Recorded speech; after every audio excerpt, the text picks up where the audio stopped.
देखना चाहता है, वो तलब देखना चाहता है, वो शौक देखना चाहता है कि हमारे और आपके अंदर शौक कितना है।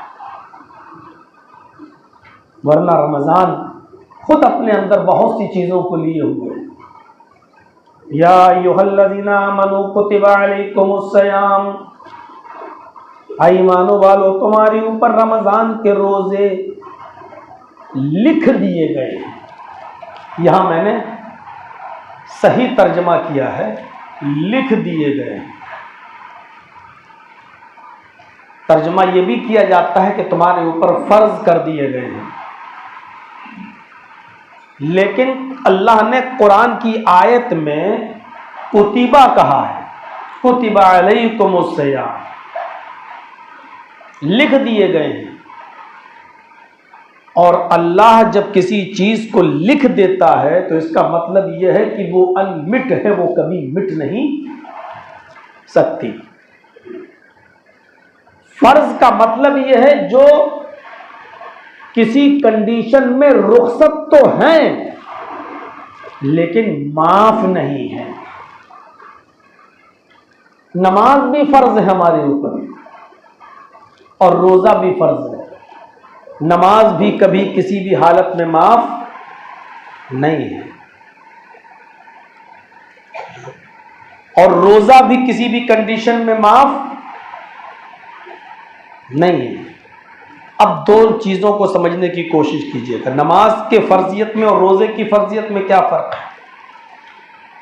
नमाज भी माफ नहीं है और रोजा भी माफ नहीं है, लेकिन किसी कंडीशन में नमाज तो एक मर्तबा माफ हो जाती है लेकिन रोजा उस कंडीशन में भी माफ नहीं है। मसलन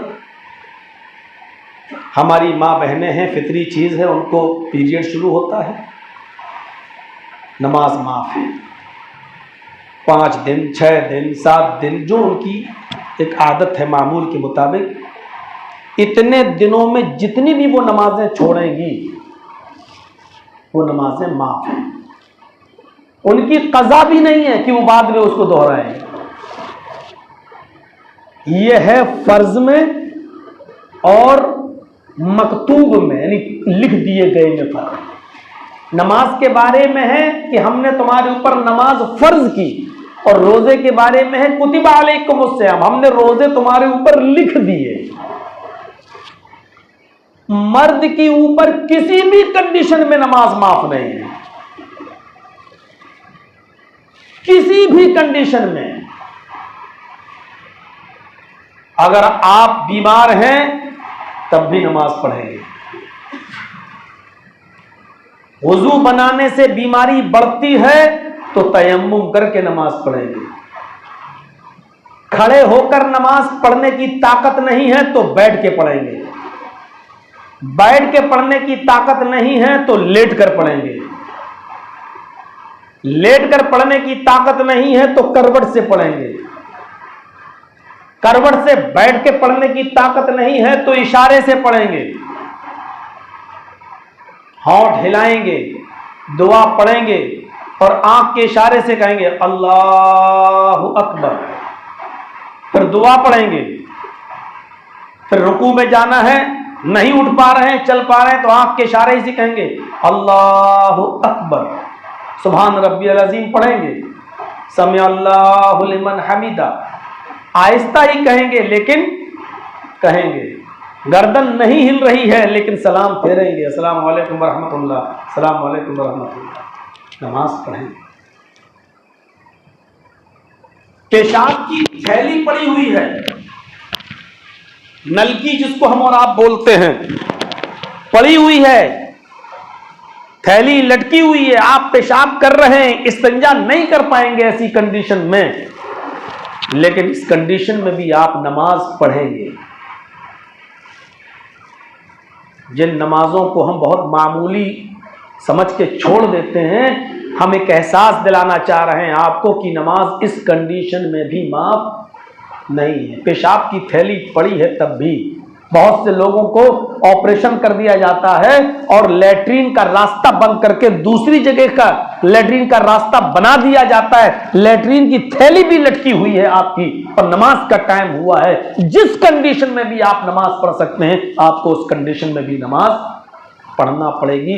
अगर आप होश और हवास में हैं तो नमाज इस कंडीशन में भी माफ नहीं।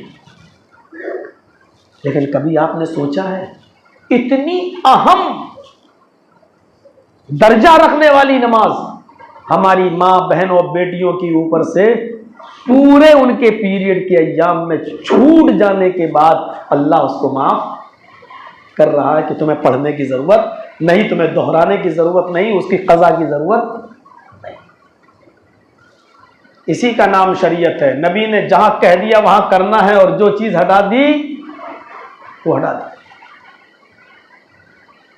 लेकिन रोजा इतना जबरदस्त फर्ज है कि इन दिनों में छूटे हुए रोजों को हमारी मां बहनों को बाद में पूरा करना पड़ेगा। 5 छूटे तो 5, 10 छूटे तो 10, 7 छूटे तो 7, 6 छूटे तो 6, 8 छूटे तो 7 छूटे, जितने छूटे हैं उन छूटे हुए रोजों को पूरा करना पड़ेगा। जब बात निकल ही आई है तो एक मसला और जान लीजिए। हमारी माँ बहनें हैं, असल में बहुत ज़रूरी है इस चीज़ को बताना, और शायद ये मसला अब तक आपके जहनों में ना हो और किसी ने न बताया। मैं तो परसों चला जाऊंगा, परसों की रात है मेरी लखनऊ में और उसके बाद वहीं से फ़्लाइट है मेरी, उसके बाद में 2 रात मेरी है बॉम्बे में। अब तो आखिरी रात ही में मुलाकात होगी आपसे, यही 11 से 12 बजे तक का टाइम रखूंगा शाही जामा मस्जिद में। तो मेरे भाइयों, हो सकता है कि इस मसले को बताने के बाद चर्चा का कुछ विषय बने, ना बने तो अच्छी बात है, लेकिन बगैर बताए हुए हम रह भी नहीं सकते। शरीयत के अंदर मुसाफिर की नमाज का एक तरीका आया है।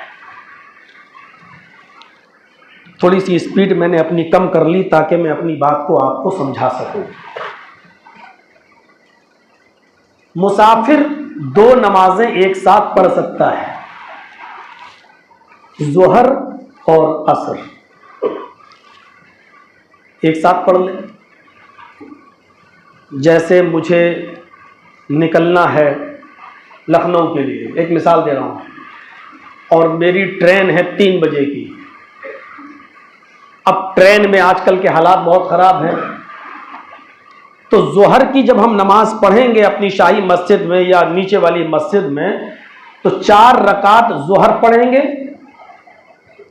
और 4 ही ज़ोहर के बाद हम असर भी पढ़ेंगे, क्योंकि अभी हम हालत क़याम में हैं, मुकीम हैं।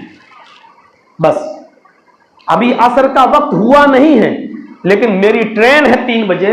अब हम सवार हो जाएंगे तो हम रास्ते में नहीं पढ़ सकते हैं, हमारी मगरिब भी जाएगी, हो सकता है ईशा तक भी ना पहुंच सकें, तो ज़ोहर के साथ ही हम असर भी पढ़ लेंगे। ज़ोहर और असर एक साथ पढ़ लिया। अब हम पहुंच गए लखनऊ, या हमारी ट्रेन है शाम को 7 बजे और 6 बजे, एक मिसाल दे रहा हूं, और 6 बजे रोजा इफ्तार हो रहा है, हो तो रहा 6:25 के आसपास, लेकिन एक मिसाल दे रहा हूं। तो 6 बजे जब हम मगरिब की नमाज पढ़ेंगे तो उसी के साथ 3 रकात मगरिब पढ़ने के बाद 4 रकात हम ईशा भी पढ़ लेंगे और चल लेंगे। अब हमें ईशा की नमाज लखनऊ पहुंचकर पढ़ने की जरूरत नहीं है, क्योंकि हमने ईशा की नमाज मगरिब के साथ पढ़ ली है। तो ये 2 नमाजें हम मिला सकते हैं, ज़ोहर के साथ असर को और मगरिब के साथ ईशा को। और याद रखिएगा, सिर्फ यही 2 नमाजें मिला सकते हैं, ज़ोहर के साथ असर और मगरिब के साथ ईशा। ईशा के साथ फजर नहीं मिला सकते, फजर के साथ ज़ोहर नहीं मिला सकते, असर के साथ मगरिब नहीं मिला सकते। ये याद रखिएगा, इन नमाजों को अपने वक्त पर ही पढ़ना है। सिर्फ ज़ोहर के साथ असर मिला सकते हो, मगरिब के साथ ईशा, अब आप सोच रहे हो कि मुझे रात के 2 बजे निकलना है, मौलाना साहब ईशा की नमाज तो पढ़ ली, लेकिन फजर की नमाज हमारी ट्रेन में चली जाएगी, हम दिन में 2 बजे पहुंचेंगे तो फजर छूट जाएगी, तो ईशा के साथ फजर पढ़ लें। तो हमें इसकी इजाजत नहीं है, क्योंकि अल्लाह के रसूल ने जितना किया है हमें उतना करना है, और जिसकी इजाजत नहीं दी है हमें वो काम नहीं करना है। अगर आप फजर की नमाज सफर में नहीं पढ़ सकते तो जहां आप पहुंचेंगे उस वक्त आपको फजर की नमाज पढ़ना पड़ेगी। जोहर के साथ असर को और मगरिब के साथ ईशा को अल्लाह के रसूल सल्लल्लाहु अलैहि वसल्लम बिला किसी बीमारी के और बिला किसी उज़्र के और बिला किसी सफर के कभी कभी आप अपने घर में भी पढ़ लिया करते थे। कभी कभी अहयानन का लफ्ज आया है हदीस के अंदर, बिना किसी बारिश के, बिना किसी जरूरत के, बिना किसी सफर के आपने जोहर के साथ कभी असर भी पढ़ ली और मगरिब के साथ कभी आपने ईशा भी पढ़ ली। तो इस हदीस से यह पता चलता है कि कभी कभी अगर कोई शख्स मगरिब के साथ ईशा भी पढ़ ले तो कोई हर्ज की बात नहीं। जैसे हम लोग गए, थके हुए हैं, अब बहुत ज्यादा थके चूर हैं, सफर तो पूरा हो गया है, अब चलिए मगरिब के साथ ईशा भी पढ़ लें, ताकि रात के 12 बजे जर्जी साहब आपको टाइम मिल रहा है प्रोग्राम का, तो कम से कम मगरिब के साथ ईशा पढ़ने के बाद एक नींद आप सो तो सकते हैं। तो कभी कभी मगरिब के साथ ईशा और कभी कभी जोहर के साथ असर आप पढ़ सकते हैं, इसकी इजाजत है। अब हमारी मां बहनें जरा गौर करें, इसी हदीस पर कयास करते हुए अब जो मसला बताने जा रहा हूं वो बड़ा अहमियत का हामिल है। यही हुक्म नाजिल होगा और यही हुक्म नाफिज होगा हमारी मां बहन बेटियों के पीरियड के खत्म हो जाने के बाद उनकी नमाज के ताल्लुक से। समझ रहे हैं आप? हम ये मसला इसलिए बता रहे हैं क्योंकि आज बहुत सी हमारी मां बहनें आई हुई हैं, एक कसीर तादाद में आई हुई है। अब सुन लीजिए, अगर हमारी कोई बहन, हमारी कोई बेटी, हमारी कोई मां पीरियड के दिन से पाक होती है, 5 दिन के बाद, 6 दिन के बाद पाक होती है, और वो 5 बजे पाक हो रही है, आप हमारी बात समझ रहे हैं, अगर वो 5 बजे पाक हो रही है शाम को, तो उसी वक्त वो गुस्ल करेगी और गुस्ल करने के साथ वो 2 नमाजें पढ़ेगी। उसको जोहर भी पढ़ना है और असर भी पढ़ना है। वो ये नहीं कह सकती कि जोहर के वक्त में तो हम पाक नहीं हुए थे, हम पाक ही असर के बाद हुए थे, लिहाजा वो 1 वक्त की नमाज नहीं पढ़ेगी, वो नमाज 2 वक्त की पढ़ेगी, जोहर की भी पढ़ेगी और असर की भी पढ़ेगी, क्योंकि अल्लाह के रसूल सल्लल्लाहु अलैहि वसल्लम कभी कभी जोहर के साथ असर भी पढ़ लिया करते थे। तो जोहर और असर को मिलाना जायज है और यह भी कभी कभी के मामले में आता है। लिहाजा हमारी मां, हमारी बहन और हमारी बेटी अगर 5 बजे पाक होती है तो उसी वक्त उसको नहाना है, गुस्ल करना है और वो 2 नमाजें एक साथ पढ़ेगी। उसमें सुन्नतें माफ हैं, यानी 4 फर्ज पढ़ेगी और 4 असर पढ़ेगी। याद रखिएगा, बेहतर होगा कि चर्चे बाद में किए जाएं। आप निपटना चाहें, देखना चाहें तो सबूत के तौर पर हमारे मोबाइल में वो सारी चीजें आप भी मौजूद हैं। सऊदिया के बड़े बड़े मुफ्तियों के फतावे हमारे पास मौजूद हैं, मेरे मोबाइल में मौजूद हैं, आप सुन सकते हैं। एक चीज ये हो गई, अगर वो दिन में 11 बजे पाक होती है, जवाल से पहले पहले, यानी जोहर की नमाज का वक्त नहीं हुआ है, अगर जवाल से पहले पहले यानी 11 बजे पाक होती है तो उसको कोई नमाज नहीं पढ़ना है, इसलिए कि फजर का वक्त तो है ही नहीं, फजर का वक्त तो निकल गया और अभी जोहर का वक्त भी नहीं आया है। लिहाजा 10 बजे 11 बजे अगर वो पाक होती है तो सिर्फ उसको गुस्ल करना है और कोई नमाज नहीं पढ़नी है। जवाल के बाद अगर पाक होती है, जवाल के बाद अगर पाक होती है, 11:30 बजे 12 बजे अगर वो पाक होती है तो गुस्ल करेगी और आने वाले वक्त का इंतजार करके जो नमाज का वक्त होगा जैसे जोहर का, तो वो जोहर की नमाज पढ़ेगी। तो ये याद रखिएगा, वो जोहर की नमाज पढ़ेगी। अब आप समझ गए? जोहर के साथ अब असर नहीं पड़ेगी, क्योंकि वो मुसाफिर नहीं है और असर में वो अपने घर रहेगी, तो असर तो असर के वक्त में पड़ेगी। असर और जोहर कब पड़ेगी? जब वो असर के बाद पाक होगी, यानी 4 बजे के बाद। 5 बजे 5:30 बजे अगर पाक होती है तो वो जोहर और असर 2 नमाजों को एक साथ पड़ेगी। अगर वो जोहर से पहले पाक होती है तो कोई नमाज नहीं पड़ेगी। जोहर के टाइम पर पाक होती है तो सिर्फ जोहर की नमाज पड़ेगी। और अगर वो रात के 12 बजे या 1 बजे पाक होती है, सुन रहे हैं, रात के 12 बजे या 1 बजे अगर वो पाक होती, हालत तोहर में आती है, तो उसको उसी वक्त गुस्ल करना पड़ेगा और मगरिब की और इशा की नमाज दोनों एक साथ उसको पढ़ना पड़ेगी। रात के 2 बजे भी अगर वो पाक होगी, 3 बजे भी अगर वो पाक होगी, तो उसको उसी वक्त गुस्ल करना पड़ेगा और मगरिब की और इशा की दोनों नमाजें उसको पढ़ना पड़ेंगी। 3 मगरिब, 4 इशा और 1 रकात वित्र, इतनी नमाजें उसको पढ़ना पड़ेंगी। क्योंकि अब वो रात के 2 बजे के बाद 3 बजे पाक हो रही है, भले ही मगरिब का वक्त नहीं है लेकिन इशा का वक्त मौजूद है, लिहाजा वो मगरिब और इशा की नमाज एक साथ पढ़ेगी। अगर वो मगरिब के तुरंत बाद पाक हो रही है तो वो गुस्ल कर लेगी और सिर्फ मगरिब की नमाज पढ़ेगी, जोहर और असर नहीं पढ़ेगी। सिर्फ मगरिब की नमाज पढ़ेगी और इशा की नमाज को अपने वक्त पर पढ़ेगी। हमें मालूम है कि यह मसला मैंने जो बताया है बहुत सी मां बहनों को अभी भी समझ में नहीं आ रहा होगा। उस औरत पर मुसाफिर वाले अहकाम नाजिल होंगे, मुसाफिर वाले अहकाम नाफिज होंगे।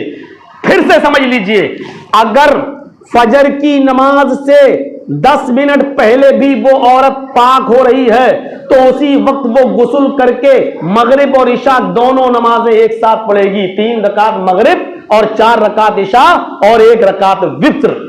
फजर की अजान हो चुकी, नमाज हो गई, सूरज निकल गया, अभी तक पाक नहीं हुई, लेकिन सूरज निकलने के बाद अगर वो पाक हो रही है तो सूरज निकलने के बाद वो गुस्ल तो करेगी लेकिन कोई नमाज नहीं पढ़ेगी, क्योंकि अब ना मगरिब का वक्त है, ना इशा का वक्त है और फजर का वक्त भी नहीं है, सूरज भी निकल चुका है, जोहर का वक्त भी अभी नहीं आया है, इसलिए वो गुस्ल करके कोई नमाज नहीं पढ़ेगी। लेकिन अगर जवाल के बाद पाक हो रही है, जवाल के बाद पाक हो रही है तो वो सिर्फ गुस्ल करेगी और जोहर के वक्त में जोहर की नमाज पढ़ेगी। लेकिन वो जोहर के वक्त भी पाक नहीं थी, असर के वक्त भी पाक नहीं थी, वो असर के बाद पाक हो रही है तो असर के बाद वो गुस्ल करेगी और जोहर की और असर की नमाज दोनों एक साथ पढ़ेगी।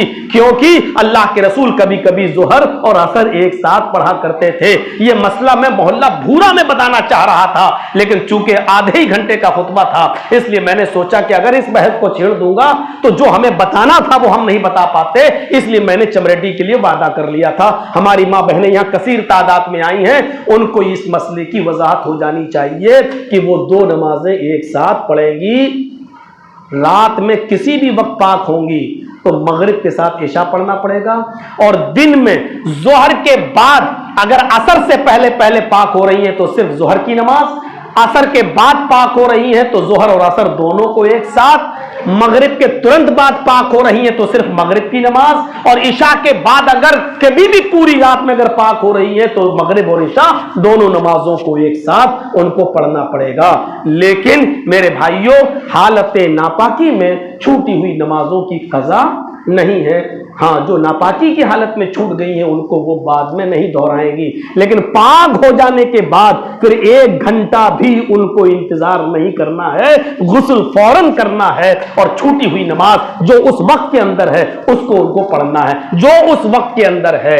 यानी फिर 5 बजे का टाइम है तो जोहर असर दोनों पढ़ना है और 12 बजे 1 बजे टाइम है रात का तो उनको मगरिब और इशा दोनों एक साथ पढ़ना है। फजर के बाद का वक्त है सूरज निकलने के बाद का तो कोई नमाज नहीं पढ़ना है, इसलिए कि ना फजर का वक्त है ना जोहर का वक्त है, उनको कोई नमाज नहीं पढ़ना है। फिर जोहर के वक्त जोहर और असर के वक्त असर की नमाज उनको पढ़ना है। उम्मीद है कि मेरी मां बहनें समझ गई होंगी इस मसले को। कुतिबा का मतलब यही है कि रोजे फर्ज कर दिए गए हैं, यानी जो किसी भी हाल में माफ नहीं है। रुखसत तो है, फ़इन कान मिनकुम मरीज़न औ अला सफ़रिन फ़इद्दतुम मिन अय्यामिन उख़र, अगर तुम सफर में हो या मरीज हो तो उन दिनों में तुम रोजे छोड़ तो सकते हो, लेकिन तुम्हें बाद में उनको पूरे करने होंगे। उन रोजों को तुम्हें बाद में पूरा करना होगा, किसी भी कंडीशन में उनको छोड़ना नहीं है।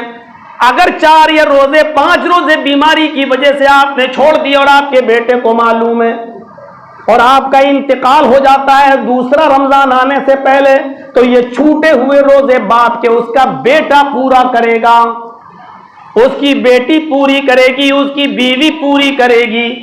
मां बीमार है, रोजे छोड़ दिए, 8 रोजे 10 रोजे छोड़ दिए, नहीं रख पाई।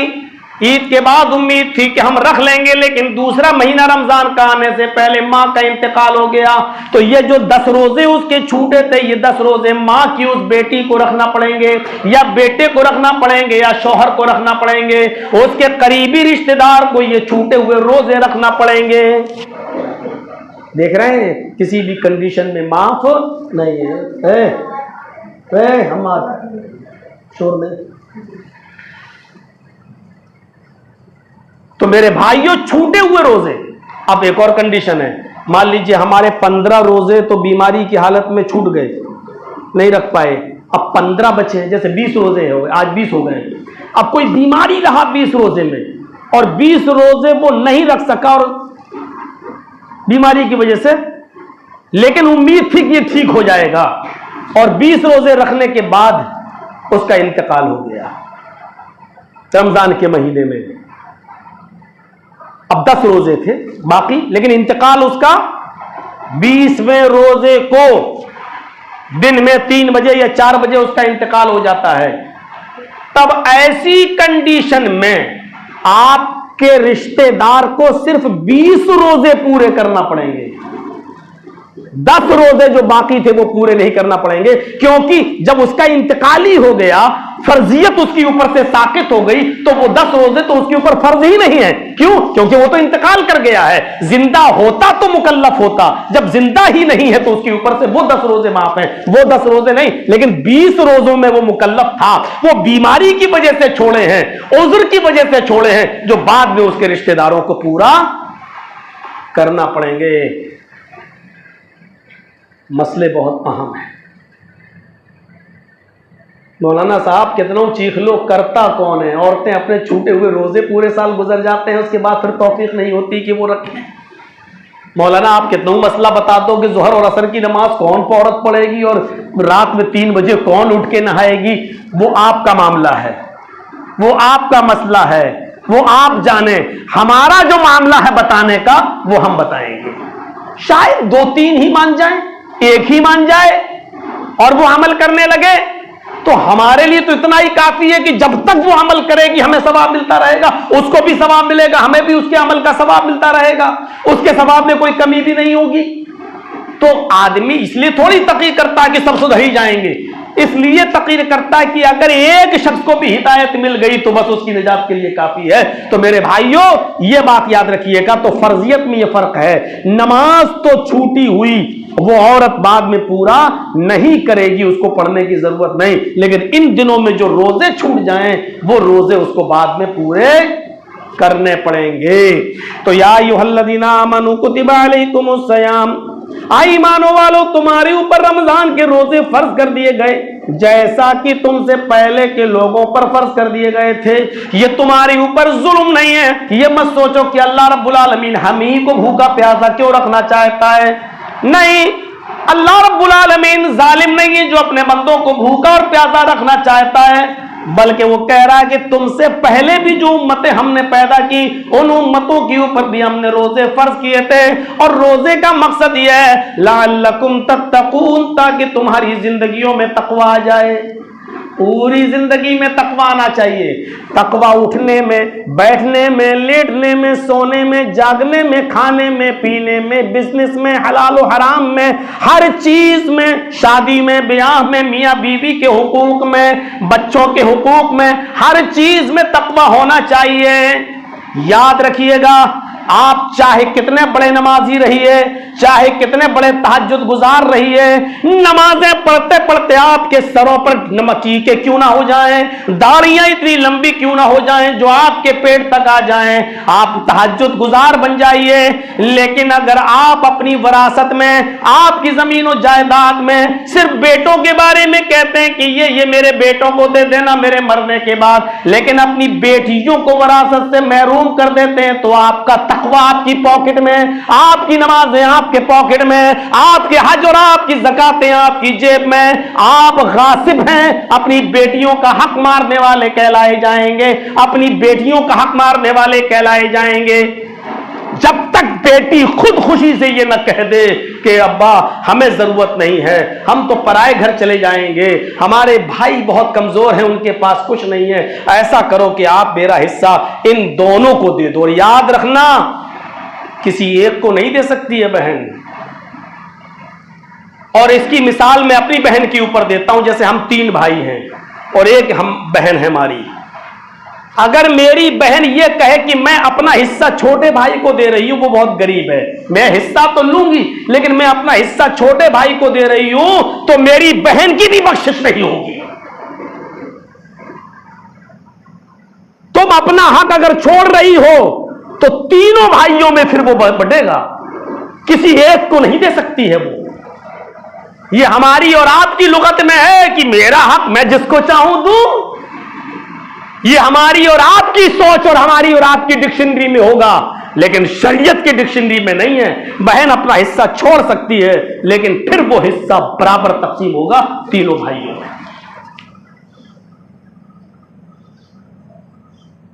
अब मेरी बहन मेरे बाप की विरासत में तो हकदार है ही है, लेकिन हम तीनों भाइयों को भी बाप की विरासत से जो हिस्सा मिलेगा वो हम तीनों भाइयों की भी विरासत में भी उसका हक है। शरीयत ने, इस्लाम ने कितना बड़ा हक दिया है एक औरत को। बाप की विरासत में से तो पाएगी ही पाएगी, जितना हम पाएंगे उससे आधा वो भी पाएगी। अब भाइयों को जो हक मिला है, भाइयों की जो विरासत है, इस भाई की विरासत से में भी वो हकदार है। अगर 5 भाई हैं तो 5 के भाइयों की विरासत से भी वो हकदार है। फिर जिस शौहर के यहां है वो शौहर के हक में भी वो विरासत से में भी वो हकदार है।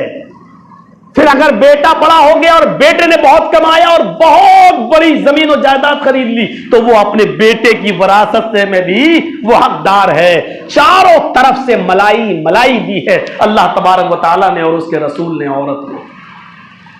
अब आप कहिए कि हमने बेटी की शादी कर तो दी, 20 लाख रुपए खर्च कर तो दिया, फॉर्च्यूनर दे तो दी, मोटरसाइकिल दे तो दी, 4 व्हीलर दे तो दी, अब हम बेटी का हिस्सा क्या दे? गासिब कहलाएंगे आप, खाइन कहलाएंगे आप, डाकू कहलाएंगे आप। बनी रहे आपकी दाढ़ी लंबी, पढ़ते रहिए आप नमाजें, आप अल्लाह का हक तो अदा कर रहे हैं, लेकिन अल्लाह की मखलूक, अल्लाह के बंदे और बंदियों का हक आप मार रहे हैं। आपकी बख्शिश नहीं होगी, क्योंकि नमाज और रोजे में कमी हो जाए तो अल्लाह माफ कर सकता था, लेकिन बंदों का हक मारा है। अल्लाह तब तक माफ नहीं करेगा जब तक बंदा माफ ना कर दे। मौलाना साहब, आप जो बयान दे रहे हो, अगर गुस्ल खाने में झांक कर देखो तो सभी नंगे नजर आएंगे। बड़े बड़े हाजी, नमाजी, अरे मुल्ला मौलवी सब नजर आएंगे। कौन दे रहा है हक? बेटियों को कौन हक दे रहा है? कयामत के दिन सोचें बदल जाएंगी। यहां बेटी को, बेटे को तकलीफ होती है, फौरन मोती झील लेके पहुंच गए, रात में सारे डॉक्टरों की दुकानें बंद, साहब रात की नींद उड़ जाती है, वहां दिमाग बदल दिए जाएंगे। याबद्दुल मुजरिमु लौ यफ्तदी, मुजरिम कयामत के दिन ये कहेगा अल्लाह मैं फिदिये में दे रहा हूं, मैं फिदिये में दे रहा हूं। आय अल्लाह ये मेरा बेटा है, तू इसको जहन्नम में डाल दे लेकिन मुझे बचा ले। अल्लाह ये मेरी बेटी है, तू इसको जहन्नम में डाल दे लेकिन मुझे छोड़ दे। अल्लाह ये मेरी बीवी है, तू इसको जहन्नम में डाल दे लेकिन मुझे छोड़ दे। अल्लाह ये मेरा कुंबा है, ये मेरा कबीला है, तू इसको जहन्नम में डाल दे, ये मेरा खानदान है, तू इसको जहन्नम में डाल दे लेकिन मुझे बचा ले। उम्मा नून जी हमें नजात दे दे, मैं इन सबको दे रहा हूं। वह अकल बदल जाएगी, दिमाग काम नहीं करेगा, अल्लाह दिमाग ऐसा कर देगा। मेरे भाइयों, जिस बेटे को रात में पेट में दर्द होने की वजह से आपकी नींद उड़ जाती है, हल्का सा बुखार आ जाए तो आप बेचैन हो जाते हैं, अल्लाह ने दुनिया में यह मोहब्बत डाली है, कयामत के दिन अल्लाह ऐसा दिमाग कर देगा, तुम कहोगे अल्लाह मेरे बेटे को जहन्नम में डाल दे लेकिन मुझे बचा ले, अल्लाह मेरी बीवी को जहन्नम में डाल दे मुझे बचा ले। यौमा यफिर्रुल मरउ मिन अखीही व उम्मिही व अबीही, कुरान की आयत पढ़ के देखो, आय अल्लाह, कयामत अल्लाह कह रहा कि इंसान भागेगा, यौमा यफिर्रुल मरउ मिन अखीही, अपने भाई से भागेगा। ये भाई मेरी नेकी ना मांग बैठे, वो उम्मी वाबी, अपनी मां को देखकर भागेगा, मेरी मां रही है, ये मुझसे नेकी ना मांग बैठे, छुप जाएगा। वह अभी अपने बाप को देखकर भागेगा, ये मेरा बाप आ रहा है, ये मुझसे नेकी ना मांग बैठे। वह साहिबती, अपनी बीवी को देखेगा तो भागेगा, कहीं मुझसे नेकी ना मांग बैठे। वह बनी, अपनी औलाद को देखकर भागेगा, कहीं मुझसे नेकी ना मांग बैठे। कोई अपनी बीवी को देखकर भागता है? कोई अपनी औलाद को देखकर भागता है? कयामत के दिन भागेगा, तुम जाओ भाड़ में, तुम जाओ जहन्नम में, हम पहले बच जाए। हम एक नेकी नहीं दे सकते, एक एक नेकी की जरूरत पड़ेगी। यह तकवा जब तक हमारे रोजों में पैदा नहीं होगा, फाका करते रहो, बहनों का हक बांटते रहो। मैं नाम नहीं बताऊंगा और बताना भी नहीं चाहिए। हमारे मोहल्ले का वाकया है, पिछली 2 साल पहले का, रमजान का ही वाकया है। एक आदमी वुजू बना रहा था, वुजू बनाते बनाते वो हमसे, जुमेरात का दिन था, कहने लगा कि मौलाना एक मसला बताइए। मैंने कहा जी बोलिए। कि ये कुल्ला जो करते हैं रोजे की हालत में, जो मुंह में जो कुल्ला किया तो जबान में तो थोड़ा सा पानी चिपक ही जाता है, भाई कुल्ला करेंगे तो जबान में तो लग ही जाएगा। तो ये जबान का लगा हुआ पानी, चिपका हुआ पानी अगर हलक के अंदर चला जाए, पेट में चला जाए, तो इससे रोजे पे कोई फर्क तो नहीं पड़ेगा। मैंने कहा बड़ा मुत्तकी आदमी है यार, बहुत परहेजगार है, कितना बारीक मसला पूछ रहा है। इस आदमी के तकवे का मामला, हम तो लखनऊ रहने लगे हैं 4 साल से, तो हमें तो इतनी जानकारी नहीं। मैंने कहा यार तुमने मसला तो बहुत अच्छा पूछा है। ऐसा है कि आज जुमेरात है, मैं कल इंशाअल्लाह जुमे का खुतबा शाही मस्जिद में दूंगा और कल इस मसले की वजाहत कर दूंगा, क्योंकि सबको मालूम हो जाएगा। ये तो सभी के जहन में ये बात आती है कि कुल्ला की तो हलक में लगा हुआ पानी जबान में कहीं हलक में चला जाए। फिर मैंने यार कुछ लोगों से जब जानकारी हासिल की तो मुझे पूरा बायोडाटा मिल गया, और वो आदमी पहली सफ में आके बैठा है जुमे के दिन कि आज तो मौलाना हमारे मसले का जवाब देंगे। मैंने मसले का जवाब तो दिया जुमे के दिन। मैंने कहा कि ये मसले वो लोग पूछते हैं, नाम नहीं बताऊंगा, मैंने कहा ये मसले वो लोग पूछते हैं जिनकी बहनें मेरे पास आकर कहती हैं कि भाई अपनी बहन का हक मारे हुए है, जिनकी बेटियां कहती हैं कि बाप मुझे हमारे हिस्से, जो बाप जो अपनी बेटी का हक मारे बैठा हो, जो भाई अपनी बहन का हक मारे बैठा हो, और वो ये मसला पूछे कि जबान पे चिपका हुआ पानी हलक के जरिए पेट में चला जाए तो रोजे पे कोई फर्क तो नहीं पड़ता है। कूफा का एक आदमी तवाफ कर रहा था और अब्दुल्ला इब्ने उमर से कहने लगा कि रोजे की अगर तवाफ की हालत में, एहराम की हालत में अगर मुझसे कोई मक्खी मर जाए या कोई मच्छर मर जाए तो क्या कुर्बानी देना पड़ेगी, दम देना पड़ेगा? तो हजरत अब्दुल्ला इब्ने उमर ने कहा, अरे कूफा वालों, तुमने तो हजरत हुसैन को शहीद कर डाला है।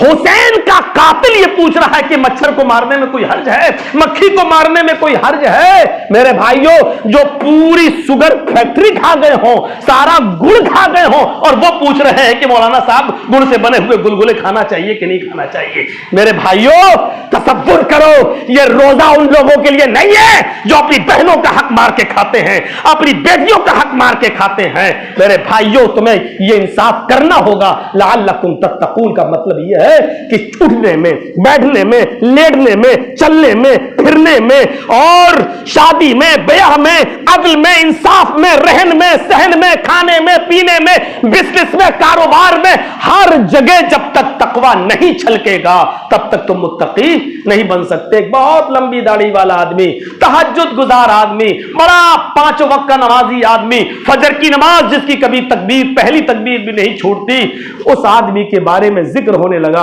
हजरत उमर फारूक से एक शख्स कहने लगा, बड़ा मुत्तकी आदमी है वो, एक वक्त की नमाज नहीं छोड़ता, बहुत मुत्तकी आदमी है, हमने उसको कभी तहज्जुद की नमाज छोड़ते हुए नहीं देखा, फजर की नमाज की कभी पहली तकबीर उसकी हमने छूटते हुए नहीं देखी।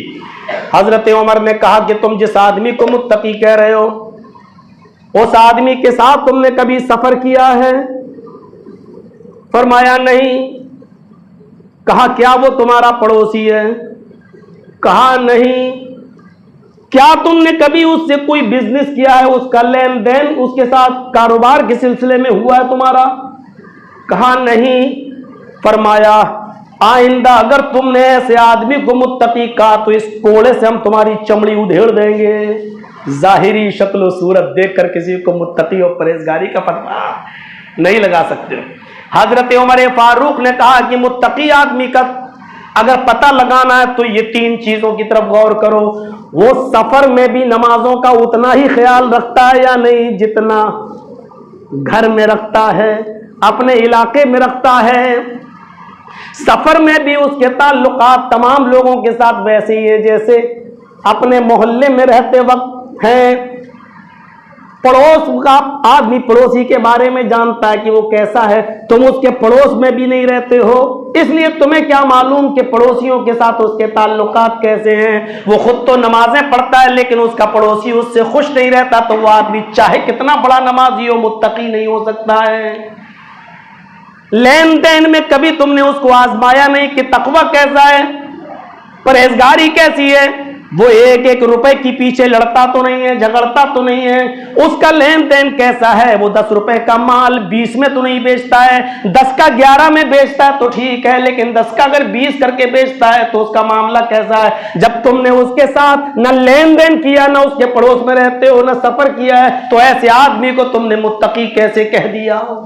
आइंदा अगर तुमने कभी ऐसे आदमी को सिर्फ नमाज पढ़ने की वजह से मुत्तकी कह दिया तो कोड़े से तुम्हारी खाल उधेड़ दूंगा, कोड़े से खाल उधेड़ दूंगा। इटावा वालों, तुम्हें मेरी बातें पसंद आए ना आए मुझे कोई फर्क नहीं पड़ता, पूरा हिंदुस्तान बातों को पसंद कर रहा है। इटावा वालों फिर सुन लो, तुम्हारी जमीयत और जमात का ये जिम्मेदार और चौकीदार तुम्हारा घर का बेटा, अल्लाह ने इसको बड़ी इज्जतों से नवाजा है। अगर चंद लोग मिलकर अगर कुछ खुराफातें करके बेइज्जत करना चाहें तो कोई फर्क नहीं पड़ता। जिस जगह पर मरकजी जमीयत अहले हदीस की होने वाली ऑल इंडिया अहले हदीस कॉन्फ्रेंस के अंदर बाकायदा मीटिंग करके जिसका टाइम सबसे बाद में रखा हो, यहां तक कि सऊदिया से आने वाले इमाम हरम को भी मुझसे पहले टाइम दिया गया हो और यह कहकर टाइम दे दिया गया हो कि जर्जीस को अगर पहले टाइम दे देंगे तो सारी पब्लिक चली जाएगी, सारा मजमा चला जाएगा। सऊदिया की सरजमीन से आने वाले मेहमान इमाम हरम को भी मुझसे पहले निपटा दिया गया हो और हमको सबसे बाद में रखा गया हो, तो इससे आप अंदाजा लगाइए। अल्लाह ताला तकब्बुर से बचाए। अगर मेरा नाम होगा तो मेरे शहर का भी नाम होगा, अगर मेरी इज्जत होगी तो मेरे जिले की भी इज्जत होगी। मेरे भाइयों, ये अनवार साहब गए हुए थे ऑल इंडिया अहले हदीस कॉन्फ्रेंस में, इनसे पूछिए कि मैं इनसे भी नहीं मिल सका, इनसे भी हाथ नहीं मिला सका। चारों तरफ से लगी हुई पुलिस किस तरीके से मुझे निकाल रही थी और किस तरीके से मुझे अलग रास्ते से ले जा रही थी, ये सारे के सारे मंजर तुम्हारे सामने है। अल्लाह ने बहुत इज्जत दी, बस दुआ ये करना कि जब कोई किसी को इज्जत मिलती है तो वो तकब्बुर में आ जाता है। अगर मेरे लिए कुछ दे सकते हो, अगर मुझे कोई गिफ्ट दे सकते हो तो बस इतनी दुआ करना कि अल्लाह रब्बुल आलमीन अवाम की तरफ से मिली हुई इस इज्जत से हमारे दिलों में तकब्बुर पैदा ना हो जाए, हमारे दिल के अंदर घमंड पैदा ना हो जाए, हम अपने आप को कुछ इस हैसियत का ना समझने लगे कि जिससे तकब्बुर छलकने लगे। और जहां तकब्बुर आया वहीं से इंसान का गिरना शुरू, वहीं से इंसान का जवाल शुरू, वहीं से इंसान की बर्बादी शुरू। और आप अपने इटावा पर नजर डालो, तकब्बुर ने कैसे कैसे लोगों के घमंड को चकनाचूर करके उनको आज कहां से कहां पहुंचा दिया। इन तमाम चीजों पर आप नजर डालो और कुरान की आयत को बार बार पढ़ते रहो। वह तो इज्जु मन तशा व तो जिल्लु मन तशा बियदिकल खैर, इज्जत देने वाला अल्लाह की इज्जत है और जिल्लत देने वाली भी अल्लाह की जात है, वरना मुझे तो जहां तक पहुंचा दिया गया था वहां से कोई आदमी बाइज्जत होकर नहीं निकलता है। मेरे प्यारे साथियों, इसके बावजूद भी अल्लाह रब्बुल आलमीन ने मुझे वो मकाम दिया, वो इज्जत दी है कि देखिए परसों की रात लखनऊ और उसके बाद में फिर मुंबई, और बंबई में जब 2 रातें थी, मेरी 25वीं और 27वीं, तो लोगों ने कहा कि अब 26वीं आपकी खाली क्यों जाए। तो मेरे भाइयों, लोगों ने कहा भले ही जागने वाली रात ना हो, लेकिन हम आपका फायदा उठाएंगे और हमारी वो 26वीं रात जो जागने वाली रात नहीं है, लेकिन उसको भी उन्होंने बुक कर लिया। जरा आप अंदाजा लगा सकते हैं। बस अल्लाह से कोई गिफ्ट में मैं तुमसे कुछ नहीं मांग रहा हूं, अगर मांग रहा हूं तो सिर्फ के हाथ उठाकर इतना कह देना कि अल्लाह इस इज्जत से कहीं तकब्बुर पैदा ना हो जाए, कहीं घमंड ना आ जाए, और ये बात अपने ऊपर भी ना चढ़ा लेना। घमंड जिस दिन आया, तबाही और बर्बादी के दहाने पर आप और खड़े हो जाएंगे। कारून आज तक धस रहा और कयामत तक धसता रहेगा, सिर्फ घमंड आ गया था। 40 ऊंटों पर खजाना लदा हुआ है, हमसे ज्यादा पैसा वाला कौन है? कहां पहुंच गया? अल्लाह पैसा देकर भी आजमाता है और पैसा न देकर भी आजमाता है। जिसके पास बहुत दौलत हो, अल्लाह का शुक्र अदा करे, गरीबों का ख्याल रखे, मिस्कीनों का ख्याल रखे, और कोशिश करे कि दाएं हाथ से लें तो बाएं हाथ को भी खबर न हो। मेरे भाइयों, रुसवाई मत करो उन यतीमों की, गरीबों की, कि एक चादर उनको दो और एक सेल्फी ले लो उनके साथ, और फिर सोशल मीडिया पे डाल के दिखाओ कि देखो मैंने गरीब को चादर दी, देखो मैंने गरीब को पहनने के लिए कपड़ा दिया, देखो मैंने गरीब के घर में अनाज भेजा। मेरे भाइयों, उस गरीब को जलील मत करो, उसको रुसवा मत करो। वो बेचारा शर्म की वजह से तुम्हारे दरवाजे तक आने के लिए तैयार नहीं था, और तुमने तो उसकी सेल्फी लेके, फोटो लेके सोशल मीडिया पे डाल के उसको रुसवा कर दिया, उसको जलील कर दिया। मैं तो इस चीज का भी कायल नहीं हूं कि कोई आदमी रमजान के महीने में इफ्तार कराए और उसकी वीडियो बना के व्हाट्सएप पे डाले। मैं तो इस चीज का भी कायल नहीं हूं कोई आदमी हज करने जाए और उम्रा करने जाए और खाने काबा के सामने खड़ा होकर सेल्फी खींचे और फोटो खींच के सोशल मीडिया पे डाले और कहे कि दुआ करना अल्लाह मेरा हज कबूल करे। अरे तुम क्यों दिखा रहे हो? हज तुम्हारे ऊपर फर्ज था, कोई एहसान करने नहीं गए। नमाज तुम्हारे ऊपर फर्ज है, रोजा तुम्हारे ऊपर फर्ज है, हज भी तुम्हारे ऊपर फर्ज है, अल्लाह ने पैसा दिया, गए। अब तुम सबको दिखाओगे कि मैं हज करने के लिए गया हूं? क्यों दिखा रहे हो? उम्रा तुम्हें अल्लाह ने तौफीक दी, गए, क्या जरूरत थी? कुर्बानी का बकरा खरीद रहे हो, फोटो खींचा, डाल रहे हो फेसबुक पे और व्हाट्सएप ग्रुप पर कि देखो हमने 20,000 का बकरा लिया है। क्यों जला रहे हो? क्यों तकब्बुर कर रहे हो और क्यों दिखा रहे हो? क्यों दिखावा कर रहे हो? मेरे भाइयों, ये दिखावा ही तो शिर्क असगर है। अल्लाह के नबी ने फरमाया, अख़्वफ़ु मा अख़ाफ़ु अलैकुम अश्शिर्कुल असगर, मैं तुम्हारे ऊपर शिर्क असगर से डरता हूं। सहाबा ने कहा शिर्क असगर क्या है? आपने फरमाया अर्रिया, वो काम करना जो दूसरों को दिखाने के लिए किया जाए, जो दूसरों को दिखाने के लिए किया जाए। 10-100 आदमियों की इफ्तार पार्टी कर ली, फोटो खींच के डाल रहे हो, आज अल्लाह ने मुझे 100 लोगों का इफ्तार कराने का मौका दिया है, कबूल दुआ करना अल्लाह हमारे इफ्तार पार्टी को कबूल फरमाए। क्या है? आपके 9 साल के बच्चे ने रोजा रखा, आपने घर में भीड़ लगा ली, साहब आज हमारे बच्चे का पहला रोजा है और हम इस खुशी में इफ्तार करा रहे हैं। खुशी के सिर्फ 2 ही खाने जायज हैं इस्लाम के अंदर, बस जब आपके घर में कोई बच्चा पैदा हो तो उस अकीका करिए आप उसका 7वें दिन, और वो खाना खिला सकते हो आप। अमीरों को भी बुला सकते हो और गरीबों को भी, और जिसमें अमीर ही अमीर आए और गरीब नहीं, तो ऐसे खाने पर अल्लाह के रसूल ने लानत भेजी है। जिसमें सिर्फ अमीर आए और गरीब नहीं आए, तो आपके घर में बच्चा पैदा हुआ, 7वें दिन आप अकीका कर रहे हैं, आप बुला सकते हो, खिला सकते हो अमीरों के साथ साथ गरीब। एक तो खुशी का ये मौका है, आप ये खाना खिला सकते हो, और दूसरा शादी के बाद वलीमा। लड़की वाले के यहां वो भी नहीं, लड़के वाला वलीमा कर सकता है सिर्फ 100 नहीं, 200 नहीं, 500 नहीं, 5,000 आदमी, जितनी अल्लाह ने उसको तौफीक दी उसको बुलाए, खिलाए, भैंसा खिलाए, मटन खिलाए, चिकन खिलाए, जो चाहे खिलाए, अच्छे से अच्छा खिलाए खुशी के मौके पर। दूसरा ये खाना जायज है बस, इसके अलावा तीसरा कोई खाना शरीयत के अंदर खुशी का जायज नहीं है। ना खतने का खाना, ना हाजी हज करके आए तब दावत करके सबको खिलाए कि हज करके आए खुशी में। अगर ऐसा होता तो मेरे भाइयों, सहाबा किराम में कोई ना कोई तो ऐसा होता जो हज के मौके पर उसने कुछ नहीं तो 10 आदमियों को भी खिलाया हो, लेकिन कोई सबूत नहीं मिलता। ना हाजी का हज के मौके पर आनकर खाना खिलाना, ना खतने का खाना, सिर्फ अकीके का खाना खा सकते हो और शादी के बाद लड़के की वलीमा खा सकते हो। बस इन दो खानों के अलावा खुशी का कोई खाना जायज नहीं है। जैसे ईद और बकरीद के अलावा कोई त्योहार का सबूत नहीं है, ऐसे ही अकीके और वलीमे के अलावा किसी और खाने का भी कोई सबूत नहीं है। हाँ, आपका बेटा बहुत अच्छे नंबर से पास हो गया है, MBBS नीट में सिलेक्शन हो गया है, बहुत अच्छी बात है। आप गरीबों को ढूंढिए, मिस्कीनों को ढूंढिए, थोड़ा सा पानी में दो। गरीबों को और मिस्कीनों को ढूंढकर बुलाइए और ऐसे मौके पर बुलाकर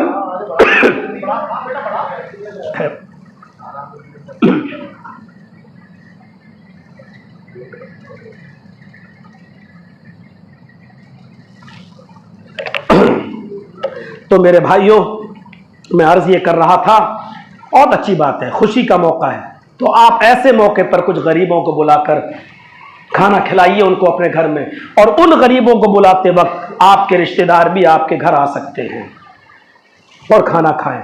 लेकिन यहाँ तो अजीब किस्म के खाने हैं, मड़िया और मड़े, क्या क्या नाम रखे, हम तो भूल गए अब सब लखनऊ में रहकर कौन कौन से खाने होते हैं। तो बहरहाल मेरे प्यारे साथियों, शरीयत के मुताबिक चलने की कोशिश करिए। रमज़ान का महीना हमें यही उसूल सिखाने के लिए आया है, यही ज़ाब्ते बताने के लिए आया है। मैं वक्त नहीं लेना चाहता आज की इस शब कदर में, अब जो बताने जा रहा हूं वो भी बहुत ज़रूरी है। आप अपने लिए दुआ मांगें और ऐसे मौके पर जिन्होंने अपनी माँ को खो दिया हो, अपने बाप को खो दिया हो, अपने रिश्तेदारों को खो दिया हो, ऐसे मौके पर वो फरामोश न करें। मांगिए अल्लाह से जितना हो सके तो कब्रिस्तान भी चले जाइए, दुआ मांगिए। कब्रिस्तान, एक और मसला याद रखिएगा, मिट्टी देते वक्त कब्रिस्तान में जा रहे हैं हम किसी को दफन करने के बाद, और मिट्टी देने के बाद जब दुआ होती है वहां हाथ उठाकर दुआ मांगना जायज नहीं है, कोई सबूत नहीं मिलता है। इज्तिमाई तौर पर हाथ उठाकर दुआ मांगने का सबूत नहीं, लेकिन यह रस्म ये खत्म नहीं हो पा रही है, बोलने के बाद भी नहीं। खुद हमारी शाही जामा मस्जिद के गिर्द जो अखाड़ा है जहां दफन होते हैं लोग, नहीं हो पा रही है ये चीज खत्म। इज्तिमाई तौर पर हाथ उठाकर दुआ नहीं मांगी जा सकती, अपनी अपनी मांगे। लेकिन अगर आप अपने बाप के लिए दुआ मांगने जा रहे हैं, अकेले मांगने जा रहे हैं, तो ऐसे मौके पर आप वहां हाथ उठाकर दुआ मांग सकते हैं। जन्नतुल बकी में अल्लाह के रसूल जब बकी वालों के लिए दुआ मांगने के लिए गए और अकेले गए, तो अल्लाह के रसूल ने उनके लिए बकीउल गरकत के अंदर हाथ उठाकर दुआ मांगी। मुस्लिम शरीफ की हदीस है। तो इस हदीस से यह पता चला कि अकेले अगर आप जा रहे हैं कब्र पर अपने बाप के माँ के, तो आप हाथ उठाकर दुआ मांग सकते हैं। लेकिन इज्तिमाई तौर पर कि एक मौलाना साहब दुआ करें अल्लाह मरने वाले को बख्श दे और सब कहें आमीन, अल्लाह मरने वाले की मगफिरत फरमा दे सब कहें आमीन, तो जो चीज का सबूत नहीं है वो हमें नहीं करना है, ये नहीं कर सकते।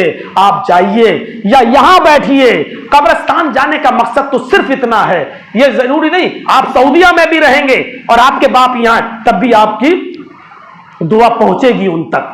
आप यहां हैं और आपके बाप सऊदीया में अगर दफन है जन्नतुल बकी में, आप यहां दुआ करेंगे उनको पहुंचेगी, क्योंकि अल्लाह ने फरिश्तों को लगा रखा है हम लोग नकल के लिए, आओ पहुंचाओ, और फरिश्तों को पहुंचने में देर नहीं लगती। आप दुआ मांगिए और बेहतर है कि इन अल्फाजों में दुआ मांगे। जैसे यहां बैठे हैं तो आप ये दुआ करें, अल्लाहुम्मा ग़फ़िर ले अबी वरहमहु वाफ़िही वाफ़ु अन्हु व अकरिम नुज़ुलहु वस्सि मुदख़लहु वग़सिलहु बिलमाई वस्सल्जि वलबरद। अगर यहां है, मस्जिद में है या अपने घर में है, तो आप ये दुआ मांगे, अल्लाहुम्मा ग़फ़िर ले अबी, या माँ का इंतकाल हो गया है तो अल्लाहुम्मा ग़फ़िर ले उम्मी वरहमहा वआफ़िहा वअफ़ु अन्हा, ये दुआ मांगे। और दुआ में पूरी पढ़ दी, अब पूरा बार बार हम उसको नहीं पढ़ेंगे, तो अब आपके वालिद है माँ, जैसे मेरे वालिद साहब का इंतकाल हो गया तो हम दुआ मांगेंगे, अल्लाहुम्मा ग़फ़िर li अबी वरहमहु वआफ़िही वअफ़ु अन्हु वअक्रिम नुज़ुलहु वस्सिअ मुदख़लहु वग़सिलहु बिलमाइ वस्सल्जि वलबरद वनक़्क़िही मिनल ख़ताया कमा नक़्क़ैतस सौबल अब्यज़ मिनद दनस। हो गई एक दुआ। अब उसके बाद अल्लाहुम्मा अब्दिलहु दारन खैरम मिन दारिही व अहलन खैरम मिन अहली व ज़ौजन खैरम मिन ज़ौजिही व अदखिलहुल जन्ना व अइज़हु मिन अज़ाबिल क़ब्र व मिन अज़ाबिन नार। हो गई दो दुआएं। इसके बाद दुआ कर, अल्लाहुम्मा इन्ना बी फी ज़िम्मतिक व हब्ली जवारिक फ़क़ही मिन फ़ितनतिल क़ब्र व अज़ाबिन नार व अंत अहलुल वफ़ाई वल हक़ फ़ग़फ़िर लहू वरहमहू फ़ग़फ़िर लहू वरहमहू इन्नका अंतल गफ़ूरुर रहीम। हो गई 3 दुआएं। अब तर्जुमे पे जाएंगे तो फिर देर लगेगी। अल्लाहुम्मा इन्न वालिदी हुवा अब्दुका वब्नु अमतिक, या अल्लाहुम्मा इन्नहु अब्दुका वब्नु अमतिक इहताज इला रहमतिक व अंत गनिय्युन अन अज़ाबिही इन कान मुहसिनन फज़िद फी इहसानिही व इन कान मुसीअन फतजावज़ अन सय्याती। हो गई 4 दुआएं। मेरे भाइयों, ये दुआएं मांगो, अल्लाह के रसूल ने बताई है अपने माँ बाप के लिए। एक एक लफ्ज पर गौर करो। अल्लाहुम्मा ग़फ़िर li अबी, अल्लाह मेरे वालिद को बख्श दे, अल्लाह मेरे बाप को बख्श दे, वरहमहु, अल्लाह उनके ऊपर रहम फरमा, वआफ़िही वअफ़ु अन्हु, अल्लाह उनको माफ फरमा दे, जो कुछ भी खताएं उन्होंने की हैं तो उससे दरगुजर फरमा, वग़सिलहु बिलमाइ वस्सल्जि वलबरद, अल्लाह उनके गुनाहों को पानी से, बर्फ से, ओलों से धुल दे, साफ कर दे, वनक़्क़िही मिनल ख़ताया कमा नक़्क़ैतस सौबल अब्यज़ मिनद दनस, अल्लाह उनके गुनाहों को इस तरीके से मिटा दे जैसे सफेद कपड़े से मैलो कुचैल साफ हो जाता है। क्या दुआ बताई है मेरे भाइयों। ये दुआ जब अल्लाह के रसूल ने एक जनाजे पर पढ़ी तो अब्दुल्लाह इब्न मसऊद गिर गए और रोते हुए कहने लगे, अरे काश मरने वाले ये तेरी जगह पर मेरा जनाजा होता तो कितना अच्छा होता, काश ये तेरी जगह पर अल्लाह के रसूल ने ये दुआएं मेरे लिए पढ़ी होती तो कितना अच्छा होता। मेरे भाइयों, इन दुआओं को गौर करो। है कोई इतने लोगों में से जो मेरे भाइयों अपने बाप की कब्र और अपने बाप की कब्र पे जा रहे हैं तो वहां पर जाकर ये कहें, अल्लाहुम्मा इन अबी फी हाज़ल कब्र, अल्लाह इस कब्र के अंदर मेरा बाप है, फ़ग़फ़िर लहू वरहमहू, अल्लाह तू इनको बख्श दे, अल्लाह तू इनकी मग़फ़िरत फरमा। अल्लाहुम्मा इन्न उम्मी फी हाज़ल कब्र, अल्लाह बेशक मेरी माँ इस कब्र के अंदर मौजूद है, फ़ग़फ़िर लहा वरहमहा, अल्लाह तू इनकी मग़फ़िरत फरमा, इनके ऊपर रहम फरमा। वआफ़िहा वअफ़ु अन्हा, माँ है तो आफ़िहा वअफ़ु अन्हा, बाप है तो आफ़िही वअफ़ु अन्हा, यानी सेगे बदलते रहेंगे लेकिन ये दुआएं सीखना पड़ेंगी मेरे भाई। क्या तुम्हारा बाप तुम्हें इंजीनियर बना गया, डॉक्टर बना गया, पढ़ा लिखा कर तुम्हें तुम्हारे पैरों पे खड़ा कर गया, तुम्हारी शादियां करा गया, क्या अपने बाप की बख्शिश और मग़फ़िरत के लिए दुआएं भी याद नहीं कर सकते हो? फिर तो लानत है हमारी जिंदगी पर कि हम अपने बाप के लिए, जो इस वक्त दुआओं का सबसे ज्यादा मोहताज है। जब कोई बेटा अपने बाप के लिए दुआ करता है तो बाप के दर्जे को बढ़ा दिया जाता है। वो फरिश्तों से कहता है कि मुझे कौन सी खुशी में मेरे दर्जे को बुलंद किया जा रहा है, मेरा मकाम और मेरा मर्तबा क्यों ऊंचा किया जा रहा है, मुझे मेरे दर्जे से क्यों ऊपर उठाया जा रहा है। तो फरिश्ते उसको जवाब देते कि आज तेरी औलाद ने, तेरे बेटे ने तेरे लिए दुआ की है। वो तो हमारी दुआओं का मोहताज है।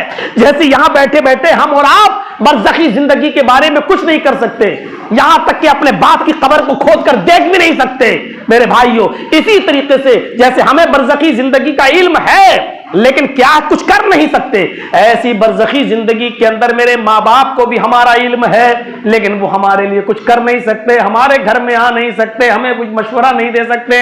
जैसे हम यहां मजबूर हैं कि हम अपने बाप को वापस लाएं, ऐसी वो वहां मजबूर है कि अपनी औलाद के पास आ जाएं। लेकिन मेरे भाइयों, जिस तरीके से यहां हमें मालूम है कि मेरा बाप मर गया, वैसी उस जिंदगी के अंदर उनको मालूम है कि मेरा बाप, मेरा बेटा दुनिया के अंदर मौजूद है और वो कितने गलत रास्ते पे जा रहा है, क्या कर रहा है। मेरे भाइयों, जरा तसव्वुर करो कि जिनकी औलादें शराब पी रही हो, जुआ खेल रही हो, कमारबाजी कर रही हो और नमाजें छोड़ रही हो, तो उस बाप की रूह को बरज़ख की जिंदगी में क्या सोचती होगी। हम यहां मर्डर गश्तियां कर रहे हैं और मेरा बाप मेरी दुआओं का इंतजार कर रहा है। मत जाओ यहां बैठे बैठे दुआ करो, अल्लाहुम्मा आनिसहु फी वहदती व आनिसहु फी वहशतिही व आनिसहु फी गुरबती। ऐ अल्लाह मेरे बाप को मेरी तन्हाई में अकेला मत छोड़, ऐ अल्लाह उनको मानूस मत करना। अल्लाहुम्मा आनिसहु फी वहदती, ऐ अल्लाह उनकी तन्हाई में तू उनका साथी बन जा। वो आनिसहु फी वहशतिही, अल्लाह को वहशत और दर्दनाक माहौल से मेरे बाप की हिफाजत फरमा। वो आनिसहु फी गुरबती, अल्लाह यहाँ अजनबी बनाकर उनको मत रखना, यानी फरिश्तों से उनकी मुलाकात बराबर होती रहे और आना जाना होता रहे। क्या क्या दुआएं सिखलाई अल्लाह के रसूल सल्लल्लाहु अलैहि वसल्लम ने। एक दुआ, अल्लाह मेरे बाप की कब्र को नूर से भर दे, ये तो आपने उर्दू में कह दी, इसी को अल्लाह के नबी सल्लल्लाहु अलैहि वसल्लम सिखला रहे हैं। अल्लाहुम्मा फ़्तह लहू, अल्लाहुम्मा फ़्तह कब्रहू मुद्दा बसरी, अल्लाह मेरे बाप की कब्र को मेरी निगाह की मुताबिक जहां तक मेरी रोशनी जा रही है वहां तक कुशादा फरमा दे। अल्लाहुम्मा फ़्तह कब्रहू मुद्दा बसरी, अल्लाह मेरी बाप की कब्र को कुशादा फरमा दे, लंबा चौड़ा कर दे। और वफरुश कब्रहू मिन फिराशिल जन्ना, और अल्लाह मेरे बाप की कब्र पर जन्नत का लिबास बिछा दे। अल्लाह मेरे बाप की कब्र पर जन्नत का लिबास बिछा दे, यानी आग का नहीं जन्नत का लिबास बिछा दे। मेरे भाइयों, ये दुआएं कौन करेगा? ये सब दुआएं अल्लाह के रसूल ने सिखलाई हैं। हमें इन दुआओं को याद करना चाहिए और उम्मीद है कि इंशाअल्लाह जब तक इन दुआओं को आप याद नहीं कर रहे हैं, आप अपनी जबान में मांगिए और कहिए कि अल्लाह मेरे बाप की मग़फ़िरत फरमा। कितना अच्छा लगेगा मेरे भाइयों अगर इसी को अरबी में कहा जाए, अल्लाहुम्मा वस्से कब्रहू, अल्लाहुम्मा नव्विर कब्रहू, अल्लाहुम्मा फ़रुशहू फ़राशल जन्ना, अल्लाहुम्मा अल्बिसहू लिबासल जन्ना, अल्लाहुम्मा नव्विर कब्रहू। कितना अच्छा लगेगा आप दुआ मांगे, अल्लाह इनकी कब्र को नूर से भर दे, अल्लाह इनकी कब्र को कुशादा फरमा दे। अल्लाहुम्मा फ़्तह लहू बाबन मिन अब्वाबिल जन्ना, आय अल्लाह मेरे बाप के लिए जन्नत का दरवाजा खोल दे, जन्नत की खिड़की खोल दे।